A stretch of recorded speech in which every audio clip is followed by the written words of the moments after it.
장제원 의원의 불출마로 국민의힘에서는 이 지역에 김대식 전 경남정보대 총장을 전략 공천했습니다. 부산 사상구는 낙동강 벨트 격전지 중 한 곳으로 꼽히죠. 김대식 후보가 이 사상구를 사수할 수 있을까요? 오늘 후보에게 직접 이야기 들어보도록 하겠습니다.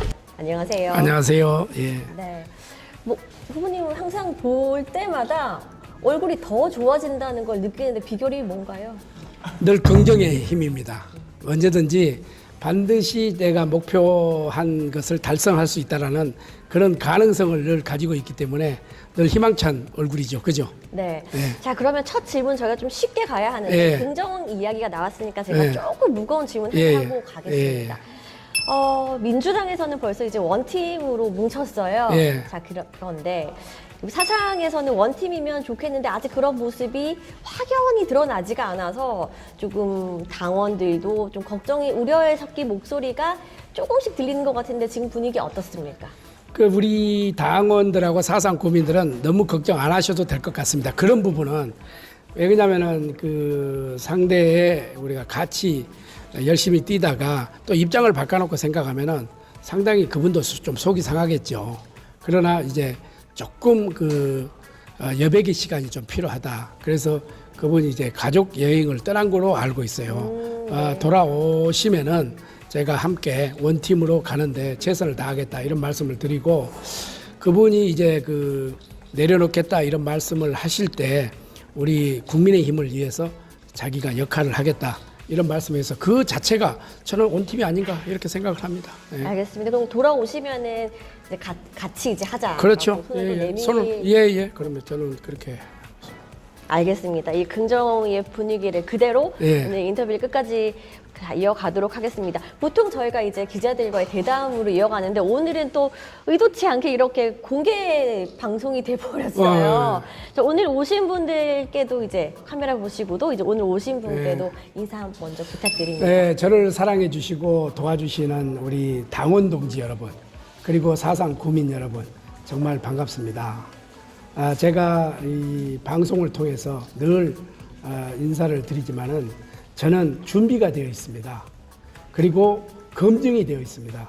저를 우리 사상 구민들께서 지지해 주시고 도와주시면은 저는 모든 특권을 내려놓고 오로지 사상 구민의 심부름꾼으로 역할을 하겠다 이런 말씀을 드립니다. 네, 이 김대식 후보 하면 스킨십을 정말 잘한다고 알려져 있고 그런 평가가 많아요. 예. 요즘 이제 아침 활동부터 저녁까지 이제 끊임없이 이제 지역 주민들을 만나실 텐데 예. 김대식만의 이런 스킨십 스타일이 있을까요? 저는 그렇습니다. 거울은 먼저 웃지 않습니다. 내가 웃어야 거울은 따라서 웃게 돼 있습니다. 그래서 저는 늘 언제나 먼저 다가갑니다. 제가 아침 새벽 4시 40분에서 집에서 혼자 나오는데요. 이 호주머니에 명함을 들고 또 따뜻한 핫백을 넣습니다. 왜냐면 아침은 좀 쌀쌀하잖아요, 요즘. 그래서 핫백에 명함을 탁 대표가지고 저기서 오면은 다 이렇게 공손하게 인사를 하고 핫백에 따뜻한 명함을 건네줍니다. 그러면은 상대방이 받을 때 굉장히 따뜻하잖아요. 명함이 따뜻해요. 그러면 제 마음이 더 따뜻합니다. 이렇게 얘기 다가가면은 상대방도 굉장히 다가오는 그거죠. 그래서 아까도 말씀드렸다시피 제 자신이 어떻게 상대방에게 다가가느냐에 따라서 상대가 가까이 오는 겁니다. 이 선거는 상대의 마음을 얻는 거거든요. 네. 마음을 어떻게 얻느냐에 따라서 이 표의 확장성이 있다고 저는 생각을 합니다. 그래서 늘 겸손한 마음으로 우리 국민들에게 다가가고 있다 이런 말씀을 드립니다. 지금 어느 정도 몇 % 정도 다가갔다고 생각하세요? 저는 아직 지금 오늘로서 77일째 제가 뛰고 있습니다. 저 상대 후배는 8년 이상을 뛰고 있잖아요. 77일 동안 뛰었지만은 아직까지 몇 %다 이렇게 하는 것은 그것은 아주 좀 교만한 이야기고 아직까지 많이 멀었다. 그러나 더 열심히 겸손한 마음으로 다가가겠다 이런 말씀으로 네. 대답을 대신하겠습니다. 알겠습니다. 자, 이 낙동강 벨트는 어느 지역 할 것 없이 다 격전지죠. 예. 최근 여론조사를 봤더니 이제 상대 후보와의 격차가 오차 범위 내 초격전 양상을 나타냈습니다. 그만큼 이제 후보의 인지도뿐만이 아니라 상대 후보의 인지도도 그만큼 높다라는 건데요. 선거 판세 어떻게 좀 분석을 하고 계세요? 저는 이 낙동강 벨트가 지금 이제 9개에서 10개가 됐잖아요. 10개가 됐는데 상당히 좀 어렵다 이렇게 생각을 합니다. 지금 뭐 JTBC 여론조사의 최근 여론조사를 보면은 우리 빼고 네. 사상 지역을 빼고는 다른 지역이 굉장히 지금 침체된 상태잖아요. 이것을 어떻게 극복해야 될 것인가? 요게 과제가 하나가 있고 우리 사상군을 보면은 그래도 지금 제가 77위를 뛰어서 그 정도로 나왔잖아요. 네. 그러면은 당선 가능성을 보면은 제가 한 13% 위에 있잖아요. 그러면은 저는 그렇게 생각합니다. 상대는 답보 상태에 있고 저는 치고 올라가는 형국이다. 이래서 더 5% 정도가 제가 부족하다. 이런 마음으로 더 절박한 심정으로 뛰게 되면은 우리 사상 구민들이 많이 도와주실 거다. 이렇게 하고 확신을 가지고 반드시 승리로 보답하겠다는 이런 마음을 가지고 제가 뛰고 있습니다. 네. 이제 김대식 후보의 이름을 점차 널리 알리고 있는 중이긴 하지만 사상에서는 지금 현역이시죠.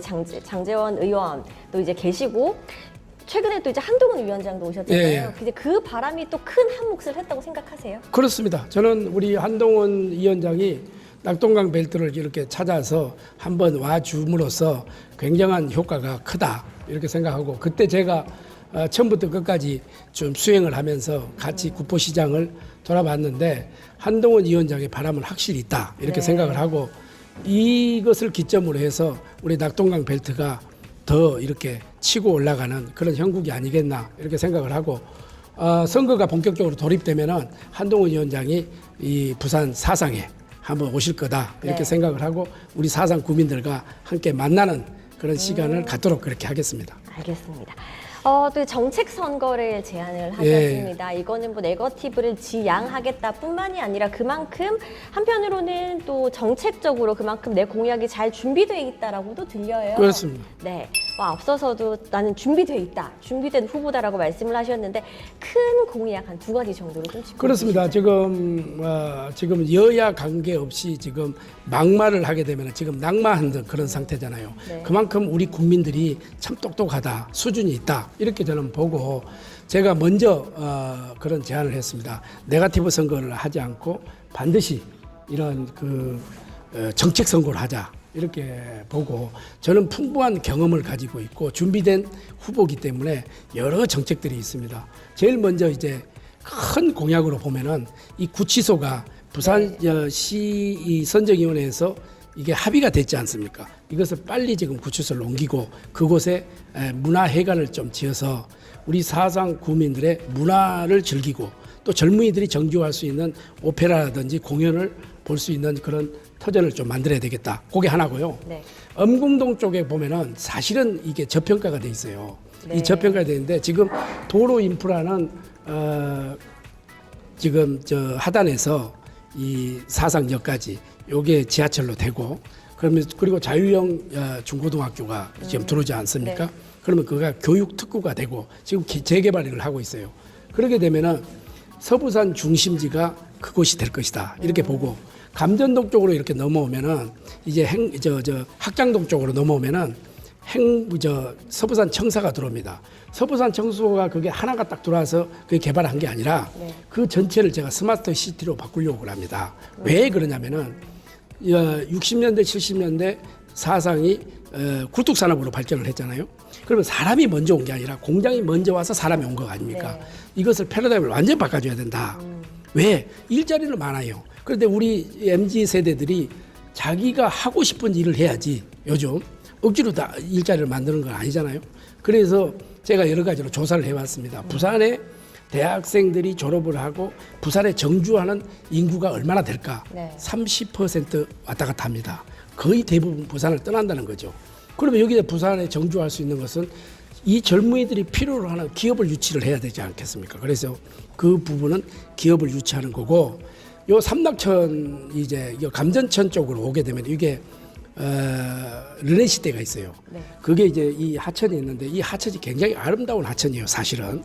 그래서 이걸 낙동강물을 끓여들여 가지고 이게 물을 흐르게 만들어야 됩니다. 이 청계천처럼. 일본에 가면은 저 홋카이도에 가면 오타루라는 그게 있어요. 가서 보면 별로 볼 거 없어요.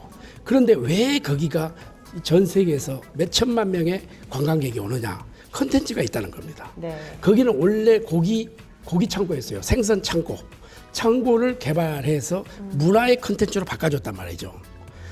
저 프랑스 파리에 가면 루브르 박물관은 원래 철도역이었지 않습니까? 오디세이 박물관 이런 것도 마찬가지입니다. 그럼 우리가 이게 공장 지대가 있으면 이 공장을 굳이 헐지 않고 거기에다가 문화의 공간으로 채워줘야 한다. 그래서 르네시대 앞에 거기에다가 낙동강 물 끓여들여서 물을 흐리게 만들고 저 진주의 유등축제가 딱 개천제를 통해서 한 번 하는데 네. 우리는 365일 하자.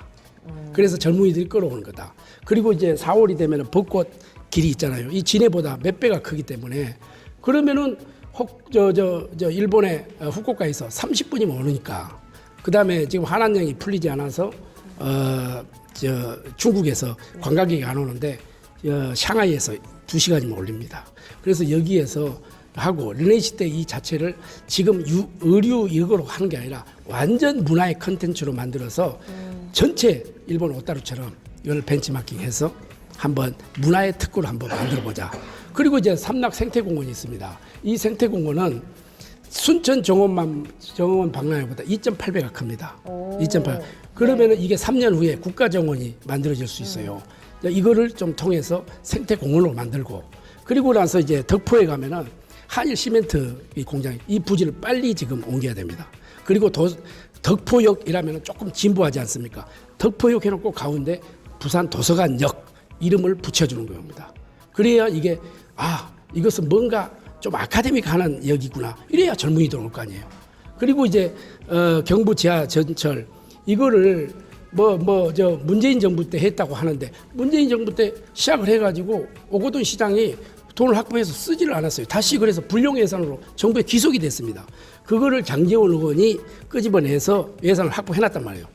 기존 설계비만 확보해놨단 말이에요. 그러면 이게 1조가 넘는 돈인데 네. 이 예산을 가져와야 될 거 아니에요. 네. 이 가져오는 것은 보통 일반 이 국회의원 가지고는 안 되고 저처럼 다양한 경험이 있고 네트워크를 앵커도 제 네트워크는 아시잖아요. 그렇죠. 네. 그 네트워크를 통해서 예산을 확보해서 여기에 해운대 해리단길처럼 만들어줘야 이 젊은이들이 있는 거지 그냥 뭐 하겠다 이래서는 안 된다. 그래서 문화, 교육, 행정, 복지, 생태 이 도시를 완전히 만드는 게 제 사상형 뉴딜 프로젝트다. 이렇게 말씀을 드립니다. 네, 이 사상관을 이제 각 동을 말씀하시면서 하나하나씩 옮겨 다니면서 이제 큰 그림을 저희가 상상을 해봤더니 예. 후보님이 당선이 되시면은 사상이 완전 바뀌겠네요. 완전히 바뀌어도 기대해도 괜찮다 이렇게 생각합니다. 그 정도로? 그리고 또 하나는 네. 저는 굉장히 어렵게 성장을 했거든요. 16살에 사상에 와서 지금 45년을 생활하면서 왔는데 정말 주경야독을 하고 낮에는 공장에서 일하고 저녁에는 공부하면서 제가 국비 유학생으로 유학을 갔지 않습니까? 그래서 박사학위를 받고 동서대학교 교수, 경남정보대학교 교수 총장까지 35년을 했는데 저는 누구보다도 국회의원에 당선이 되면은 약자 편에 서서 정말 어렵고 힘든 약자 편에 서서 대변을 하려고 합니다. 대변을 하고 그게 하나고 제가 교육 전문가이기 때문에 35년 동안의 교육의 경험을 살려서 이곳에 교육 특구 명품 도시로 교육을 만들어 놓으면은 왜 젊은이들이 떠나지 않고 사상으로 당신 왜 사상으로 이사 가요? 이렇게 하면 교육 때문에 이사 갑니다. 요 이야기까지 들을 정도로 끝까지 원스톱 서비스로 제가 하겠다 이런 말씀을 드립니다. 아까 앞서 얘기한 기업까지 유치가 되면 이 안에서 다 정주할 수 있게 만들겠다. 그렇죠. 예. 알겠습니다. 지금 35년 동안 이제 쭉 뭐 많은 일도 하셨지만 교육에도 좀 많은 투자를 하셨잖아요. 그렇습니다. 출생까지 있으시면서 이제 젊은 MZ 지금 소위 말하는 MZ 친구들이 많이 보셨을 거예요. 그 친구들이 특히 낙동강 벨트 안에서의 지지율이 상대적으로 다른 지역들보다 더 낮게 나타나는 게 많아요. 근데 이제 총장을 하시고 이제 청년들을 많이 보시면 청년들의 마음을 조금 더 잘 움직이실 수 있을 것 같은데 그런 보관이 혹시 있으실까요? 그렇습니다. 요즘 청년들은 이게 조금 다 그런 건 아닌데 일부가 다 그렇다면 이거는 그거고 일부가 관심이 없어요. 첫째. 네. 그다음에 두 번째 책임이 조금 없어요. 그다음에 목적이 조금 없어. 그다음에 감독이 없어. 사무야. 일부 다 그렇다는 게 아니에요. 네, 네. 일부가 그래요. 그러면 이것을 사유로 바꿔줘야 된단 말이죠. 어떻게 바꿀까요? 그럼 어떻게 바꿔줘야 되냐? 청년의 목소리를 들어야죠. 원하는 거죠. 그 청년들은 요즘 MZ 세대들은 나한테 네. 필요한 것이 뭐야? 그러면은 대체적으로 보수는 꼰대 아니야? 이렇게 돼갖고 길을 열지 않는단 말이죠. 그래서 수시로 대화를 통해 가지고 청년들이 원하는 게 뭐냐 이렇게 합니다. 그래서 요즘 제가 일일 기자가 되는 겁니다. 일일 기자가 돼가지고 청년들을 만나면은 자네들이 요구한 게 뭐야? 이걸 들어주는 거예요. 끝까지.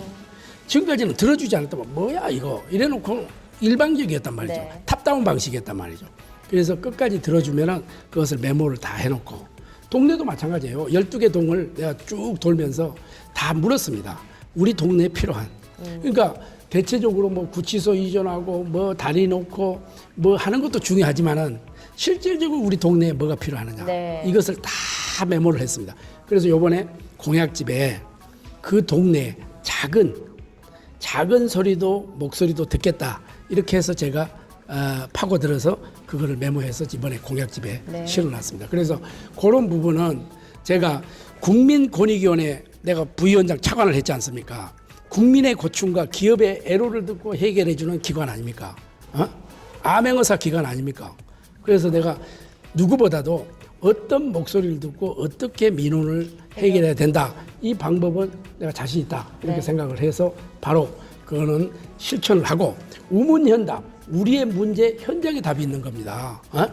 여기서 탁상 공론화가 안 되잖아요. 네. 그래서 현장을 찾는 거예요. 현장을 찾아서 제가 파고들고 거기에서 목소리를 듣고 실천하고 처리를 하는 것이 맞다. 이렇게 해서 지금 발빠르게 움직이고 있다. 이런 말씀을 드립니다. 네. 청년들과 이렇게 대화를 하다 보면 네. 지금 이제 후보님 세대와 좀 이제 많이 차이죠. 벌어졌잖아요. 예. 차이 많이 느끼세요? 많이 느끼죠. 많이 느끼는데 제가 총장을 하면서 그래서 이 청년들은 어깨동무를 같이 해줘야 되거든요. 제가 청년이 돼야 되거든요. 그 속에 들어가야 되죠. 그래서 저녁에 이제 치킨데이도 하고 치맥데이도 하고 그리고 같이 여행도 하고 여행도 가서 뭐 총장님이다 이렇게 해서 가면 안 되잖아요. 같이 어깨동무 하는 거예요. 저녁에 가서 뭐 스트레스도 풀고 그리고 야구장에 또 가는 거예요. 야구장에 가서 또 같이 응원도 하고 하는 거예요. 같이 모자 쓰고 이런 것으로 다가가면 우리 청년들은 굉장히 자기의 목소리 귀를 기울여주는 총장님이구나. 이래서 아마 우리 대학에서 총장이 굉장히 역대 총장에서 굉장히 인기가 많았을 것 같은데요. 그래요? 네. 우리 앵커도 저를 그동안 지켜보셨잖아. 그렇죠. 네. 젊게 사신다라는 거 그죠? 지금 필연적인 답을 요구하시는 거죠, 지금. 저는 뭐 총장님 정말 젊게 네. 사신다. 네. 여기서 나오는 거구나로 그래서. 정리를 하겠습니다. 자, 이런 총장님의 지금까지 이 후보님의 지금까지의 경험이 우리 MZ 세대들의 마음도 사상구에서 움직일 수 있을지 저희가 지켜보도록 하겠습니다. 그리고 또 하나만 네. 제가 이야기해도 될까요? 네. 이게 이제 육아 문제가 지금 걸려요. 육아 문제 그리고 보육 문제. 그래서 24시간 돌봄센터를 제가 하려고 합니다. 우리 지금 사상구에 이제 땅도 있어요. 땅도 있고 그런 건물도 있고 그래서 정말 우리가 맞벌이 부부들이 마음 놓고 일할 수 있도록 그리고 어떤 분들은 아이고 뭐 애나 키우지 그건 아니잖아요. 지금 현재 여성들이 우리나라 여성들이 굉장히 똑똑하거든요. 그런 여성들이 집에 있으면은 국가적인 손실이에요. 저는 그래서 그 여성들고 이렇게 육아고 그래서 이제 저는 웬만한 거면은 3년 동안 제가 국회에서 지금 한번 법안을 한번 해보려고요. 3년간은 법적으로 재택근무를 할 수 있는 방안을 한번 모색을 해보려고 그럽니다. 그걸 내가 여기서 공약으로 내세우기는 그러는데 네. 이거는 여야 합의가 돼야 되니까 그래서 한번 그것도 한번 추진을 한번 해보려고 그래요. 3년 동안 재택근무를 하면서 육아도 키우고 또 근무도 하고 이렇게 하게 되면은 나는 출산율 제고에도 상당한 도움이 될 것이다 이렇게 네, 봅니다. 출산율뿐만 아니라 이제 육아 그리고 여성 단절의 문제까지도 이제 해결할 수 있는 그런 국회의원이 되고 싶다. 네. 네, 알겠습니다. 자, 오늘 10여 개 언론사와 김대식 후보와 함께 공동 인터뷰를 진행하고 있습니다. 자, 공통 질문은 여기까지 하고요. 오늘 오신 다른 기자님들의 질문을 받도록 하겠습니다. 해주십시오. 예, 뉴스 정선 기자입니다. 예, 후보님은 일본 전문가라고 저희들이 예. 많이 알고 있습니다. 지금 한일 관계 아직까지 완벽하게 풀리지 않았는데 만약에 후보님이 국회의원이 되면 우리 한일 관계 혹시 풀 수 있는 묘안이 계신지? 예, 기자님 좋은 말씀을 하셨는데 제가 이제 일본에서 유학을 했지 않습니까? 그리고 이제 한일 관계에도 깊숙이 네트워크를 가지고 있는데 그 한일 관계는 미래지향적으로 저는 가야 된다 이렇게 생각을 합니다. 그 미래지향적으로 가는 전제 조건이 하나가 있습니다. 일본이 솔직한 사죄를 하는 겁니다. 솔직한 사죄를 해줘야 이게 미래지향적으로 가는 겁니다. 우리나라는 그런 어떤 위안부 문제라든지 독도 문제라든지 이런 거를 이게 일본도 극우들이 조금 그런 거를 내세우고 있어요. 그러나 일본은 그렇게 하면 안 된다고 생각을 해요. 일본은 솔직하게 과거에 이러한 일이 있었는데 우리가 정말 진심으로 사과한다는 한국인의 메시지를 줘야 된다고 생각을 합니다. 그게 첫 번째 전제 조건만 풀리면은 우리 한국 사람들은 정말 미래지향적으로 한일 동반 손잡고 갈 수 있다 이렇게 생각을 합니다. 제가 국회로 만약에 보내주신다면 우리 국민들께서 보내주신다면 제가 한일 의원연맹에 적극적으로 가입을 하려고 합니다. 그래서 일본을 셔틀 외교할 수 있도록 해서 이 한일 관계의 문제를 반드시 풀어서 가장 가까운 이웃 나라끼리 손잡고 미래지향적으로 가서 서로 윈윈하는 이런 전략으로 저는 가도록 제가 추진을 한번 해보도록 하겠습니다.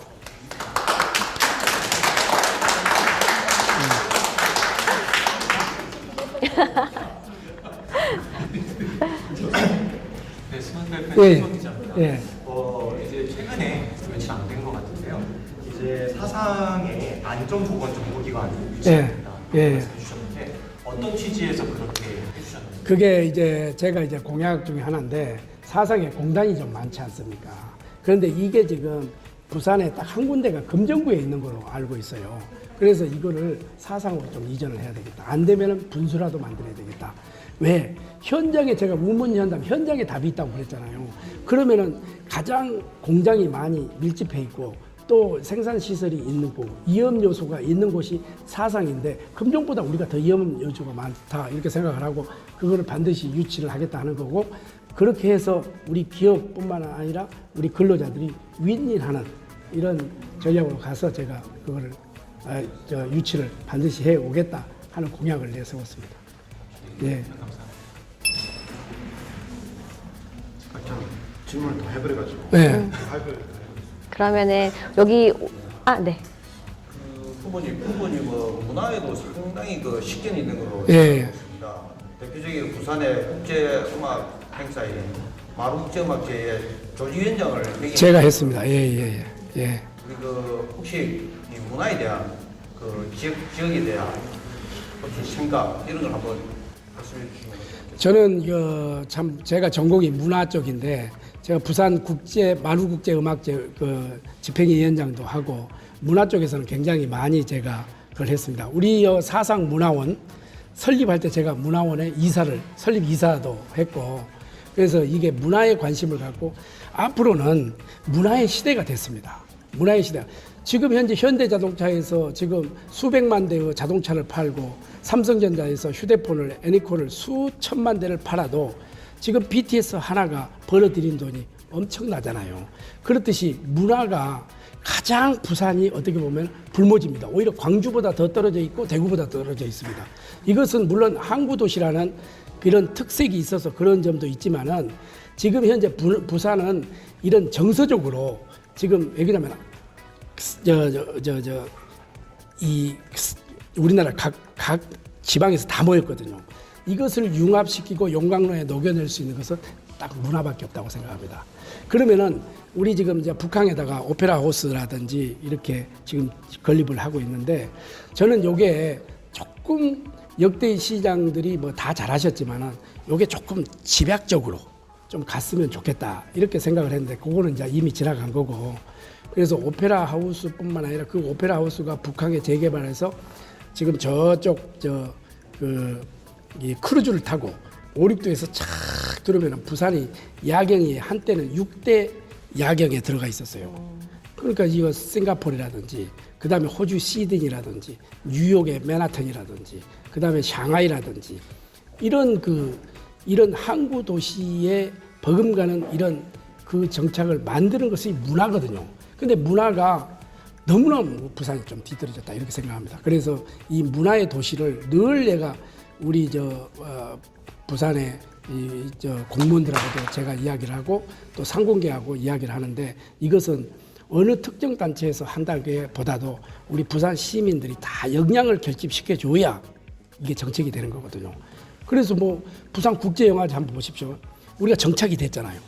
부산 국제영화제 정착이 됐는데 여기서 정착되니까 뭐 부천영화제지 좀 이런 각도에서 이게 된다 말이에요. 이게 이제 우리가 잘못된 거예요. 선택과 집중으로 부산 국제영화제면은 정말 글로벌하게 나가야 되는데 이게 조금 부족한 점이 있다. 그리고 부산 국제영화제를 하게 되면은 부산의 업체들이 거기에 나는 참여를 해야 된다고 생각을 해요. 거의 서울 업체들이 참여를 많이 하고 있단 말이에요. 이래서 이제 부산이 어떻게 보면은 경쟁력에서 좀 뒤떨어지는 이런 경향이 있기 때문에 저는 이 사상구 국회의원이라기보다도 부산시 전체를 그랜드 디자인을 좀 한번 해볼 필요가 있다 이렇게 생각을 하고 영도 한번 보세요. 영도에 한국해양대학교가 있어요. 이 한국해양대학교는 전 세계를 돌아다녀봐도 섬 하나에 대학이 딱 하나 있는 데는 한국해양대학교밖에 없습니다. 이것도 정말 같이 완전히 국립이기 때문에 부산 시민에게 완전 개방을 해서 여기에서 좀 뭐 어떻게 보면 선상음악회 실습선을 타고 선상음악회도 하고 또 오륙도를 한 바퀴 돌면서 이런 부산 시민들을 해서 뭐 세계적인 가수들 초청 가수들을 이렇게 불러가지고 한번 공연도 하고 이렇게 해야 됩니다. 제가 이제 또 다른 걸 하나를 딱 이야기하면은 전라남도 신안에 가보면은 보랏빛 섬이라고 있습니다. 그 신안 군수의 박우량 군수의 아이디어인데 박우량 군수가 무소속으로 당선된 분이에요. 그러면 신안의 보랏빛 섬에 딱 해서 섬 하나를 전부 보랏빛으로 다 만드는 겁니다. 보랏빛으로. 그러니까 막 그 신안까지 가려고 하면은 서울에서 얼마나 오래 걸립니까? 그 구석을. 근데 그 섬까지 들어간단 말이야. 들어가는데 거기에는 입장료를 받아요. 입장료를 받는데 단 조건이 있어. 보라색 신발을 신는다든지 보라색 와이셔츠를 입는다든지 넥타이를 맨다. 그러면 공짜야. 무료야. 보라색 팬티는 보라색 팬티도 뭐 보여주면 괜찮아. 그렇게 하는데 그걸 왜 그러냐? 그것도 발상의 전환이란 말이죠. 발상의 전환. 그러면은 그 사람들이 입장료를 내지는 않지만은 신안에 와서 음식을 사 먹든지 밥을 사 먹고 커피를 사 먹어도 신안의 경제 발전에 도움이 된다 이거죠. 이런 걸 한 말이죠. 예? 저 일본의 나오시마 섬에 가보면은 쿠사마의 작품을 하나 가지고 호박 이걸 하나 가지고 그걸 만들어놨어요. 세계적으로 옵니다. 세계적으로. 프랑스 파리에 가면은 에펠탑 한번 보세요. 그 에펠탑이 그때 건립할 때 모든 시민들이 반대를 했어요. 어디 이 문화의 도시에 철탑이 올라오느냐. 그렇지만은 1년에 2천만 명, 2,500만 명이 오잖아요. 그렇듯이 한번 이게 우리 사상도 정말 아까 말씀드린 대로 오따루처럼 이렇게 문화를 만들고 부산도 랜드마크를 하나 만들어줘야 오는 거예요. 볼거리를 만들어줘야 된다고 말이에요. 이런 것을 나는 한번 저는 국회의원이 되면은 이 부산의 국회의원들하고 힘을 모으고 부산시장, 상공회의소 회장과 같이 힘을 모아서 부산의 대표적인 뭐 하나를 보여줄 수 있는 이런 이 랜드마크를 만들어줘야 세계 관광객들이 부산으로 오는 거예요. 그렇지 않겠습니까?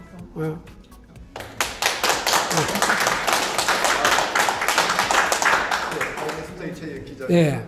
그 말씀 들어보면 정말 하실 게 많고 예.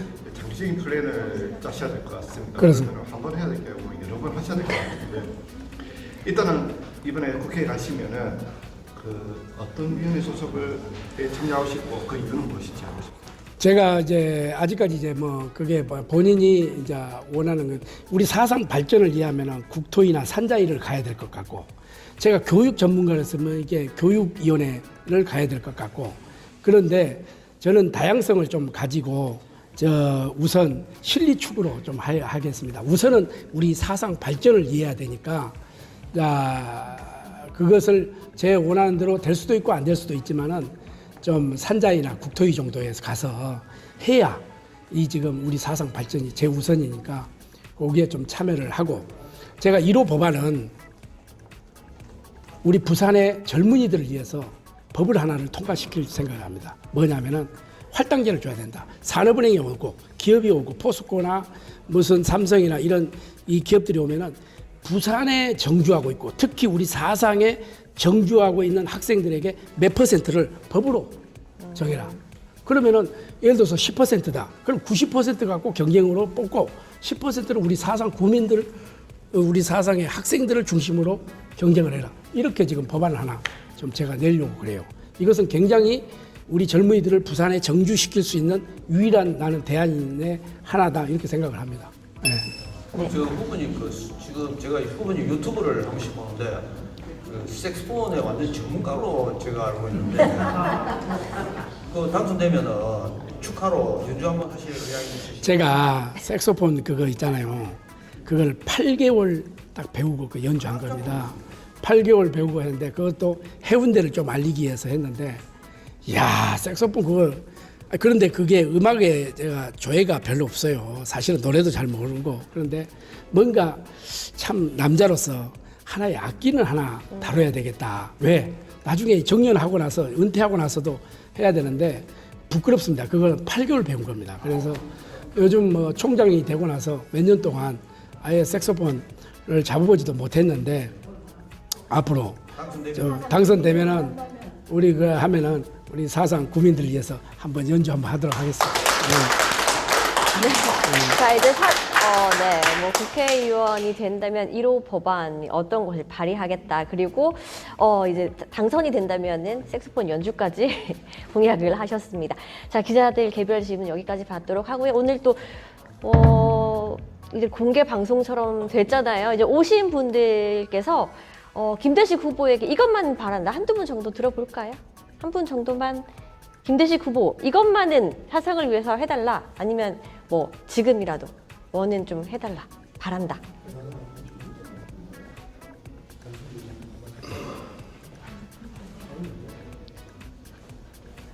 너무 인터뷰를 너무 잘했나? 그러니까 이러면 100점, 99점이 돼야 되는. 오신 분들이 정말 열성 지지팬이신 것 같아요. 그래요? 네. 네, 워낙 좋아하시니까는 바란다까지는 없으신 것 같습니다. 앵커께서 너무 진행을 잘하니까 앵커만 바라보고 계는 거 아닌가? 예. 오래 살았는데 예. 뽀뽀맛 있죠. 예. 그거 좀 이제 정리 좀 해주면 좋겠어요. 거기가 이제 뽀뽀라 맛지라는 아마 젊은이들은 잘 모르겠는데, 젊은이들은 잘 모르겠는데 포프라가 있는 마을이다 해갖고 포프라 맛지입니다. 맛지가 일본 말이에요. 사실은 포프라도 일본 맛지라는 게 이게 동네라는 이름인데 이게 포프라 맛지가 된 거예요. 그거는 일제 강점기 때 그랬는데 이게 지금 이제 없어졌는데 그게 지금 아직 정비가 아직 안 됐어요. 그래서 정비가 안 돼서 낙후가 돼 있는데 지금 재개발 조합들이 지금 한두 개가 생겨서 지금 토의하고 있고 저하고도 한번 어떻게 하면 그거를 잘 개발할까 그렇게 토론을 한번 했습니다. 그래서 가급적이면은 좀 브랜드가 있는 좀 건설회사가 왔으면 좋겠다. 좋다. 그거는 브랜드가 있는 건설회사가 5대 저한테는 조건이 하나 있다. 뭐냐? 거기에 1차 밴드, 2차 밴드가 있는데 1차 밴드, 2차 밴드는 반드시 사상의 건설회사를 붙여야 된다. 그렇게 해야 이 사상의 발전이 되는 거고 괜히 그 대기업이 와가지고 쏙 하고 돈만 받아가고 이러면 안 되잖아요. 그런 역할을 중간에 매개체 역할을 제가 하겠다 이런 말씀을 드립니다. 예. 고맙습니다. 알겠습니다. 자, 오늘 인터뷰는 네. 여기. 그리고 지금 사상에 보면은 금붕에는 뭐 또 자유랜 중고등학교, 합창동에는 뭐 서부산 제2청사, 그리고 저 삼락동에는 뭐 문화, 삼락, 생태공원. 생태 뭐 또 모라동 쪽에는 또 국립휴양림 이런 식으로 되는데 지금 계곡 감전동 쪽에 보면 사상의 최고 중심동입니다, 사실은. 그런데 계곡동도 보면은 정체성이 별로 없어요. 물론 다른 데는 뭐 이 모라역, 덕포역, 뭐 덕포역도 이제 뭐 중앙도서관역 이렇게 바꾼다는데 계곡동 같은 경우는 최고 중심동임에도 불구하고 뭐 사상역으로 통하지 계곡역 그런 게 없어요. 예. 정체성도 없고 그리고 제일 중심동임에도 불구하고 계곡동과 감전동이 최고 낙후되어 있거든요. 그 지금 그 학장동에 제2청사들 쓰듯이 우리 계곡 감전 지역에도 뭔가 좀 획기적인 걸 그래서 이제 제가 지금 전체를 좀 말씀하신 대로 전체적인 거를 제가 이야기를 이 방송 시간 때문에 이야기를 못했는데 계곡 감전은 어떻게 해야 되냐면은 지금 이 낙동강 벨트, 낙동강을 끼고 있기 때문에 천혜의 자연 조건을 갖고 있어요. 그러니까 서울 같으면 한강 벨트예요, 한강 벨트. 그래서 이거를 뷰가 좋고 공원이 있기 때문에 앞으로 공항이 되고 에코 델타 시티가 생기고 이렇게 이게 첨단산에 들어오면은 주택 단지가 필요한 겁니다. 그러면 산봉우리로 올라가면은 젊은이들이 별로 안 와요.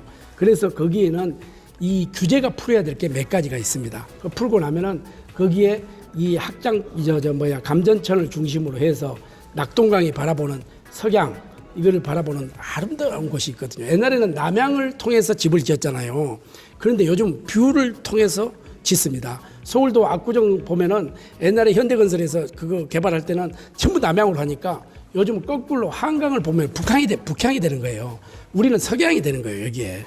그렇잖아요.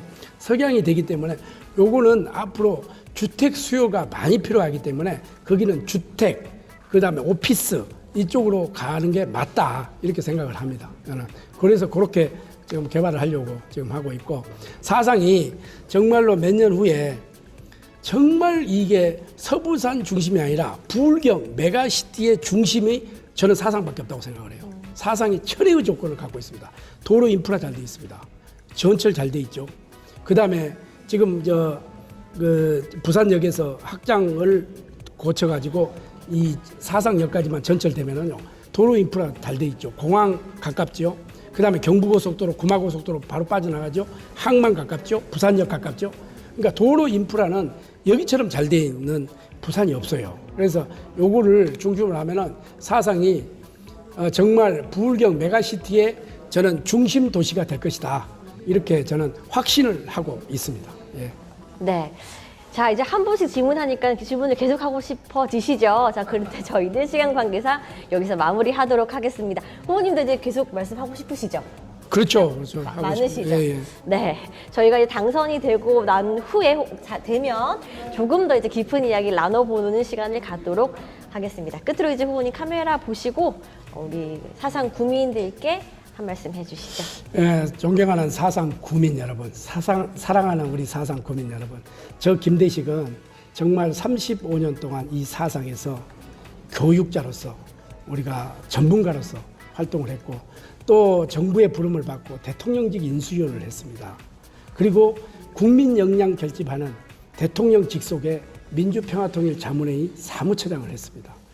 그리고 우리의 문제, 기업의 애로를 듣고 해결해주는 그런 기관인 여의도연구원 원장, 이 부위원장을 이 국민권익위원회 부위원장을 했습니다. 차관급이죠. 그리고 이제 정책적으로 우리나라의 최고의 싱크탱크인 여의도연구원장을 했습니다. 저 교육, 행정 그리고 정책 잘 두루두루 갖춰져 있습니다.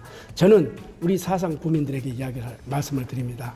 저의 국회의원의 당선을 시켜주신다면 모든 국회의원이 갖고 있는 모든 특권 다 내려놓겠습니다. 비가 오면 비를 우리 구민들과 함께 맞겠습니다. 눈이 오면 눈도 함께 맞겠습니다. 그리고 때로는 제가 우산을 씌워주겠습니다. 그리고 태풍이 오면 우리 사상 구민들과 어깨동무하면서 태풍을 막아내겠습니다. 저를 국회의원으로 시켜주신다 이런 생각하지 마시고 우리 사상 구민의 20일 만에 심부름꾼을 하나 키운다 이런 생각으로 좀 도와주시면 저는 절대로 싸우지 않겠습니다. 통합의 정치하겠습니다. 합의 정치하겠습니다. 섬김의 정치를 하면서 우리 구민들을 잘 받들어 모시면서 우리 오로지 우리 사상 발전을 위해서 제 한 목숨을 바치겠다. 이런 말씀을 드립니다. 정말 고맙고 사랑합니다. 좀 절박합니다. 좀 도와주십시오. 저 열심히 일하겠습니다. 감사합니다.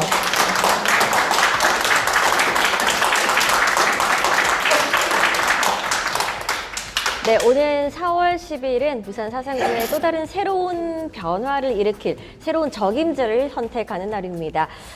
중단 없는 사상 발전을 국민의힘 김대식 후보가 이어갈 수 있을지 저희도 관심 있게 지켜보도록 하겠습니다. 오늘 말씀 감사합니다. 감사합니다.